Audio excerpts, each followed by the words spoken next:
Buenos dias from Laos Point. This is the Rorschach Argentina update from the 12th of June 2025. A quick summary of what's going down in Argentina. On Tuesday the 10th, Argentina's Supreme Court upheld a corruption conviction against former President Cristina Fernández de Kirchner, sealing a 6-year prison sentence and a lifetime ban from public office.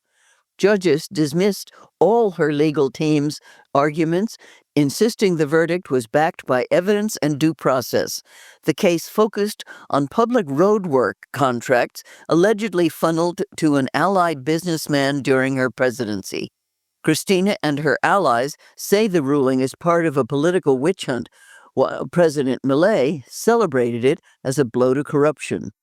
The ruling ends her bid to run in the upcoming Buenos Aires provincial elections and opens the door to her arrest, though at 72 she qualifies for house arrest.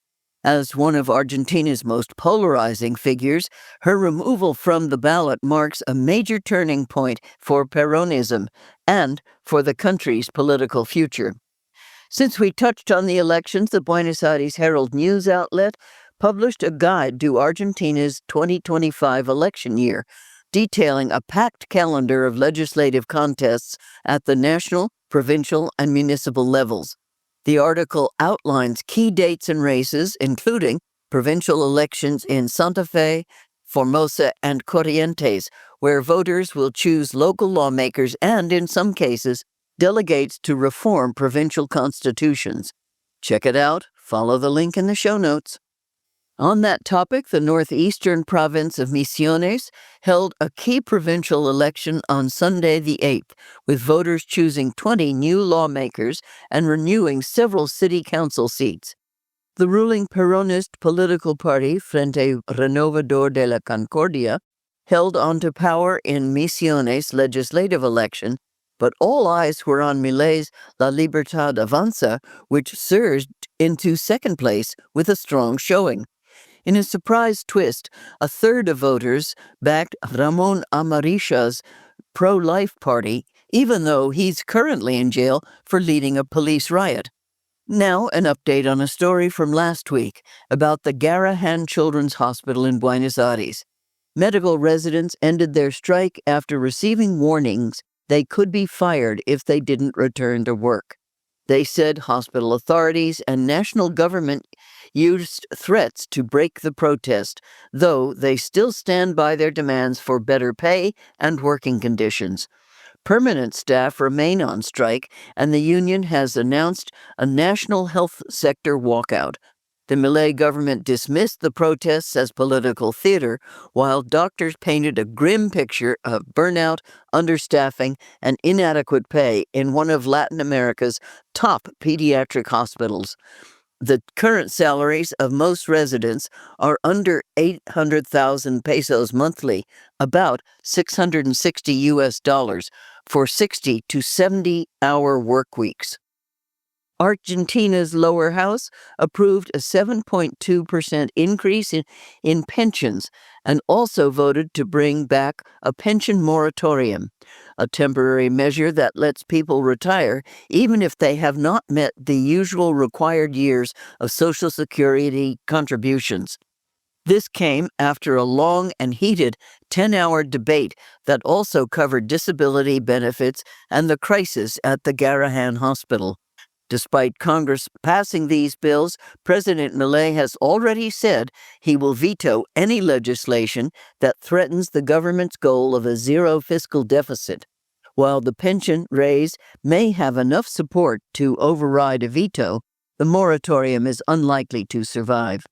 Speaking of increases, prices in Buenos Aires City rose in May, but at a much slower rate, with a 1.6% inflation rate, well below April's 2.3% and most analysts' predictions.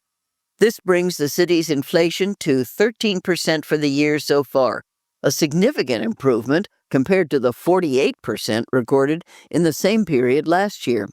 Key contributors to the May increase included rent, healthcare, and education, while food prices edged up slightly, driven mostly by meat, bread, and dairy, although vegetables dropped sharply. In environmental news, the government is preparing a decree to change the National Glacier Law to allow mining, oil, and gas exploration in areas near glaciers. The plan would limit protection to only the largest active glaciers with important water functions, while giving more control to provincial governments over these zones. The administration promises environmental oversight will continue, but critics and international organizations, including UN experts, warn this move could seriously harm fragile mountain ecosystems and water sources. Meanwhile, Millet met with Pope Leon XIV at the Vatican, focusing their talks on tackling poverty, promoting social unity, and addressing global conflicts. The meeting highlighted the strong relationship between Argentina and the Holy See, with the two figures expressing a shared commitment to work on these social challenges. The Pope, who has deep ties to Latin America, confirmed plans to visit Argentina. Before heading to the Vatican for talks about poverty and social unity, President Millet stirred controversy at home by removing Mikel Gorosito, the director of the ESMA Museum, a site that preserves the memory of Argentina's brutal military dictatorship from 1976 to 1983. ESMA was once a secret detention and torture center where thousands of people were held, and the museum on its grounds plays a crucial role in educating the public and honoring the victims. Survivors and rights groups immediately condemned the move as part of a wider effort by Millet's administration to undermine memory, truth, and justice, risking decades of progress in confronting Argentina's painful past.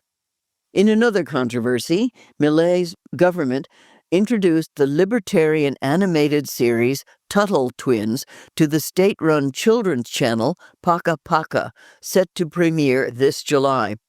The show promotes ideas like cryptocurrency as a solution to government corruption, questions the value of university education, and challenges the role of the state, reflecting the views of Millet's favorite economists such as Milton Friedman and Ludwig von Mises.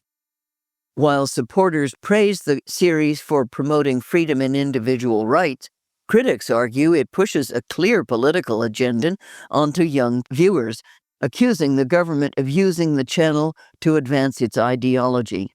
Also hitting the screen, Netflix announced that it is bringing the tales of Mariana Enriquez, the Argentine horror writer, to the screen with a new series called My Sad Dead Ones, or Mis Muertes Tristes. Directed by Pablo Larraín and produced by Chile's award-winning company Fabula, the 4-episode series will start filming later this month in Buenos Aires and Santiago de Chile. It follows a doctor who can communicate with the dead and finds herself drawn into a haunting chain of events triggered by her troubled niece. But that's not all. Ricardo Darín, the star of The Eternaut, will lead in a new Netflix film entitled Let's Finish Here, or Lo Dejamos Atrás, the psychological drama about a therapist who strays from traditional methods.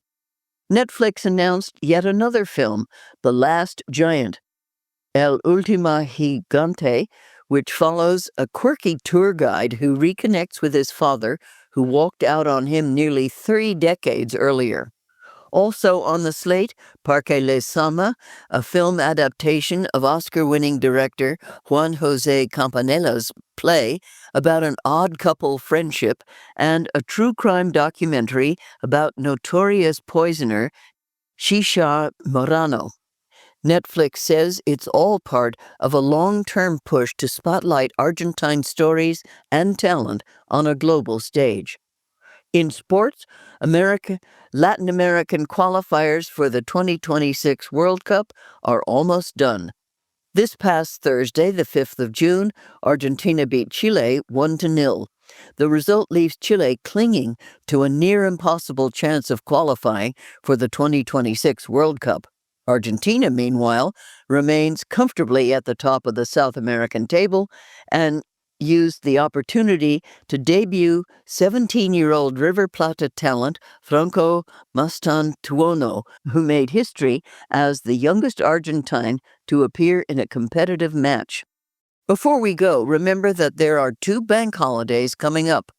Monday the 16th of June is a holiday this year in Argentina to honor General Martín Miguel de Güemes. Though his actual death anniversary falls on the 17th of June, the holiday moves to the preceding Monday, creating an extended weekend. Güemes was a key military leader during Argentina's independence wars, known for organizing guerrilla forces in the northwest to defend the territory from Spanish royalists. 4 days later, the 20th of June marks Flag Day, which honors the death anniversary of General Manuel Belgrano, the creator of the country's flag. And that's it for this week. Thank you for joining us. We're looking for someone to write the Ocean Update about the 70% of the world covered in salt water. Send us an email at info@rorschach.com with Ocean Writer position in the subject line if you'd like to join the Rorschach team. Check out the job description with the link in the show notes. Nos vemos la próxima semana.